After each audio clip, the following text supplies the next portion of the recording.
No matter how long I stared at the video yesterday, I couldn't see the windmills. And I can see them clearly now looking out the windshield, but looking on the camera, can't really say that I can. No matter how hard I try, no matter how hard I stare, but they're there. There's got to be an analogy there somewhere we can figure out about things that we can't see, but we still know they're there. The batshit analogy. Aaron Dowdy said something in a video this morning, and I'm going to ask for your reaction to it. I'm going to play a little bit of it and then ask you what you think. Have you ever noticed that the more you try to control things in your life, the more out of control you feel? Whereas if you would just go with the flow and accept things that are out of control, you would then feel more in control. If you would accept, a lot of this has to do with acceptance. If you would accept where you're at when it comes to wanting someone else's validation or approval, you were to accept yourself and feel natural about it and not feel weird or try to get something from someone else, then what would happen is people would just naturally like you more. If we are approaching life in a way where our ego is trying to control things, our ego is trying to get things, then what happens is we are emphasizing that this moment right here isn't good enough, and we end up establishing a sense of a reality that isn't where we want it to be.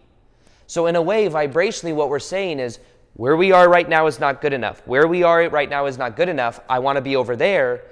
And because we're in that energy and we're trying to get out of it, we're emphasizing, the trying itself is emphasizing that we're not where we want to be, that things are not okay, that I am not safe. And then we end up staying in a reality that is equal to that. This is why the more I've learned about personal development, the more I realize it's just complete bullshit. If we want to change ourselves, we want to make ourselves better, we want to read all the books, we want to get and listen to all the seminars and do everything because we want to change, once again, we are emphasizing that there's something we have, or there's something that's outside of ourselves that if we got, we would feel good. Now, the key and the transformation of everything that I would like for you to get out of this video is understanding that attachment is the culprit here. It's attachment. If it's control that we're having trouble letting go of, it's because we believe, there's a false belief that is there, that we are attached to, that says, if people act the way I want them to act, then I can feel safe. Then I can feel good enough.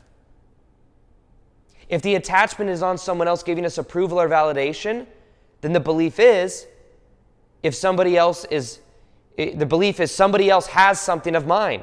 They have the validation, the love, or the support, and if they would just give it to me, then I would finally feel safe.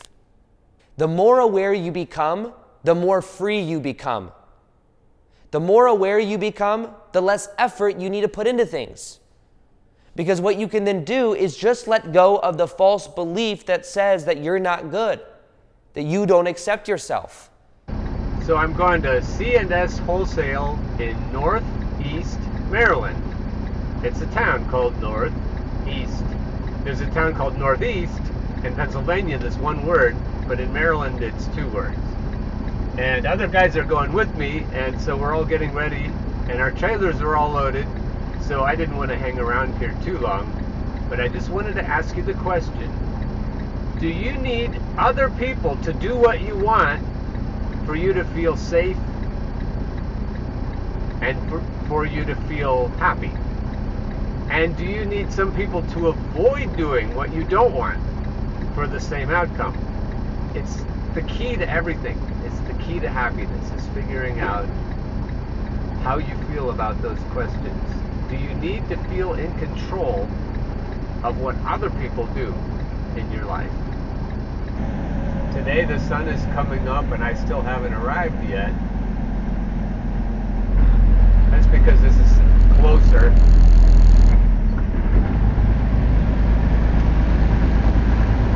So I didn't have to report to work until 3:45 a.m.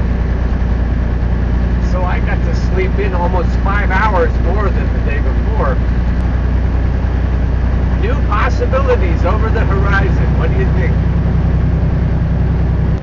So not only do you need people to do what you need them to do to be happy, or you think you do, you also need situations to do what you want them to do. Like, what do you need in a good day for it to be called a good day?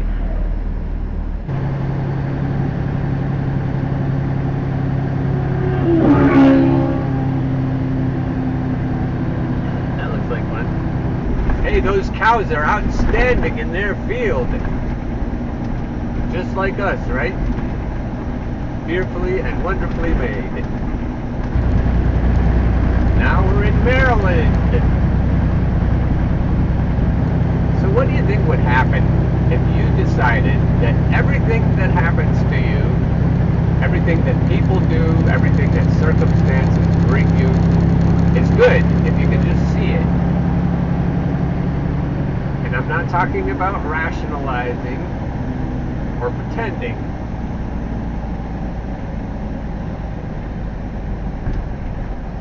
Imagining is a different word than pretending. Imagining is like making something real.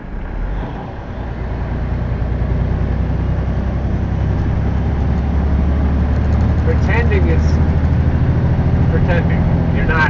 It's not real. And it won't be real. But if you can use your imagination, you can make things real. As any good author knows, or poet, or composer, or choreographer, that's how things are created. I'm sure that's how the universe was created. Although I can't prove it. Making things real through your beliefs, through the power of your mind. Becoming a co-creator of the universe. So if that's possible, you can accept everything that happens as good, and you can even, through your beliefs, shape what happens.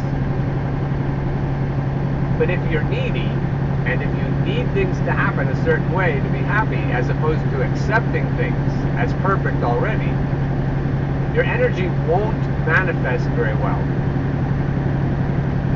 But if you accept everything, you do that trick I was talking about yesterday, when you pull back the bowstring of manifesting and then you let go. And by letting go, by releasing, by saying, I accept whatever happens, your desires manifest. By releasing, by letting go of them. In a way, by not having them anymore, you ensure that you will have them. By not caring whether or not you have them, you bring immense power to the equation, and then you will have whatever you desire. And I'm not saying you're just going to learn to desire whatever there is. It's a toggling back and forth as you desire and then release, and desire and release. You'll shift the universe around. Pretty godlike, eh?